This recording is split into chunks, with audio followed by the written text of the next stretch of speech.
Hello friends, welcome to Omkar classes. आइए आज हम लोग जानते हैं सीईटी के बारे में। Common eligibility test. Common eligibility test आखिर है क्या?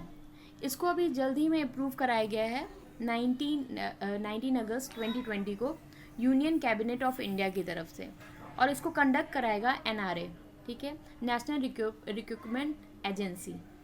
और इसमें एक ही एग्ज़ाम होगा, टायर 1, जो कि आपका एसएससी, आईबीपीएस और आरआरबी तीनों को इंक्लूड करके, तीनों के टायर 1 को इंक्लूड करके एक ही में किया जाएगा। आखिर ये क्या है टायर 1, इसके बारे में हम लोग आगे की स्लाइड्स में जानते हैं। टायर 1 जो है हमारा है, पहले आईबीपीएस, एसएससी और आरआरबी तीनों संस्थाएं खुद का टायर 1 एग्ज़ाम कराती थी और टायर 2 एग्ज़ाम कराती थी। अब क्या इसमें सीईटी में क्या किया जा रहा है कि आपका जो टायर 1 था इन तीनों का, उन तीनों के टायर 1 को हटा के एक ही एग्ज़ाम कराया जाएगा, जो कि एनआरए के द्वारा क्या किया जाएगा, कंडक्ट किया जाएगा।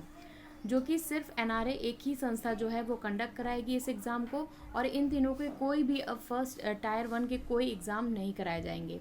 और इसमें जो भी स्कोर होगा बच्चों का, उसी के अकॉर्डिंग पे वो टायर 2 का एग्ज़ाम वो देंगे, चाहे आईबीपीएस का हो, चाहे एसएससी का हो, चाहे आरआरबी का हो। और ये जो टायर 2 के एग्ज़ाम्स होंगे वो आपके आईबीपीएस अपना कराएगी, एसएससी अपना कराएगी और आरआरबी अपना कराएगी। चलिए इसके आगे हम लोग जानते हैं इसके बारे में। बेनिफिट्स ऑफ सीईटी क्या है? पहली बात तो ये है कि इसमें जो बहुत ज़्यादा स्टूडेंट्स हैं वो एक ही बार में स्क्रीन आउट हो जाएंगे। मतलब ऐसे बच्चे जो कि इसके लिए कई सारे एग्ज़ाम्स के लिए एलिजिबल अपने आप को नहीं कंफर्ट मान पाएंगे, या तो उसके लिए रेडी नहीं होंगे, उस हिसाब से तैयार नहीं होंगे, तो वो पहली बार में क्या हो जाएंगे, इस एग्ज़ाम के थ्रू वो स्क्रीन आउट हो जाएंगे। नेक्स्ट क्या है, एनआरए इसको जो है वो साल में 2 बार कंडक्ट कराएगी, और इसमें कोई भी रिस्ट्रिक्शन नहीं है आपको। अटैम्प्ट्स में आप कितने भी यार इसके अटैम्प्ट्स दे सकते हैं, कितने भी साल इसके अटैम्प्ट्स दे सकते हैं, कोई रिस्ट्रिक्शन नहीं है अटैम्प्ट्स का इसमें। और आपका जो स्कोर होगा वो लगभग 3 साल तक वैलिड होगा, और इन 3 सालों में आप फिर से भी दे सकते हैं। अगर आपको अपने स्कोर को और इम्प्रूव करना है तो आप फिर से इसके एग्ज़ाम्स जो होंगे साल में 2 बार, उन एग्ज़ाम्स को आप दे सकते हैं। नेक्स्ट, और इसका बेनिफिट क्या है, जो आपके फ़ीस लगते थे, आप तीनों एग्ज़ाम्स में जब टायर 1 देते थे उन तीनों में आपको अलग अलग फ़ीस पे करना पड़ता था। तो अब क्या होगा कि आपका ये जो टायर 1 का एक ही एग्ज़ाम कराया जा रहा है तीनों को मिला करके, तो इसमें आपकी फ़ीस भी बचेगी और दूसरी चीज़ आपका एफ़र्ट भी बचेगा। नेक्स्ट जो है, जैसे कि पहले के और भी एग्ज़ाम्स में कराए जाते थे कि आपको 3 लेवल पे एग्ज़ाम्स होते थे, मतलब 10th पास, 12th पास और ग्रेजुएशन लेवल पे, ठीक है। तो वैसे इसमें भी तीनों लेवल पे एग्ज़ाम्स कराए जाएंगे, 10th, 12th और ग्रेजुएशन लेवल पे।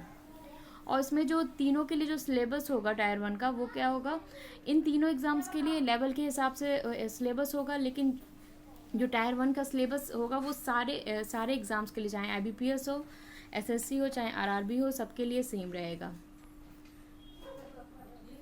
नेक्स्ट जो है, जो इसमें पहले हमें सिर्फ 2 लैंग्वेजेस मिलते थे एग्ज़ाम्स में। पहला जो होता था आपका इंग्लिश और हिंदी, यही 2 लैंग्वेजेस मिलते थे एग्ज़ाम्स के लिए।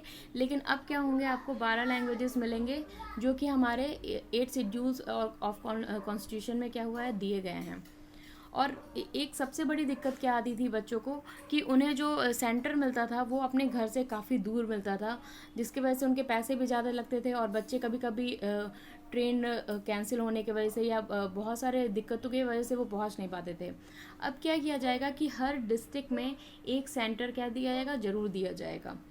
हर डिस्ट्रिक्ट में एक सेंटर होगा, जिसकी वजह से बच्चों को आराम होगा कि उनको बहुत दूर नहीं जाना पड़ेगा, वो अपने आसपास के एरिया में ही वो क्या कर सकते हैं, अपना सेंटर डाल सकते हैं और एग्ज़ाम दे सकते हैं।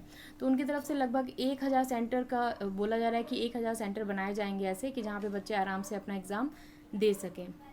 नेक्स्ट जो है, इसमें आपको बताया जा रहा है कि सेंट्रल गवर्नमेंट्स के, स्टेट गवर्नमेंट के और यूनियन टेरिटरीज, पब्लिक सेक्टर्स, मतलब इन बहुत सारे, हो सकता है कि इन सारे में जो पहले क्या होते थे, 20 लगभग ऐसे सेक्टर्स थे जिसमें कि अलग अलग टायर 1 के एग्ज़ाम्स कराए जाते थे। अब हो सकता है कि इन सब के लिए इसी एग्ज़ाम के स्कोर को क्या किया जाए, इंक्लूड किया जाए। तो होपफुली आपको ये जो जितनी भी जानकारी दी गई है वो आपके लिए बेनिफिशियल हो। और थैंक यू एवरीवन। आप हमारे चैनल को सब्सक्राइब करना मत भूलिएगा। Thank you.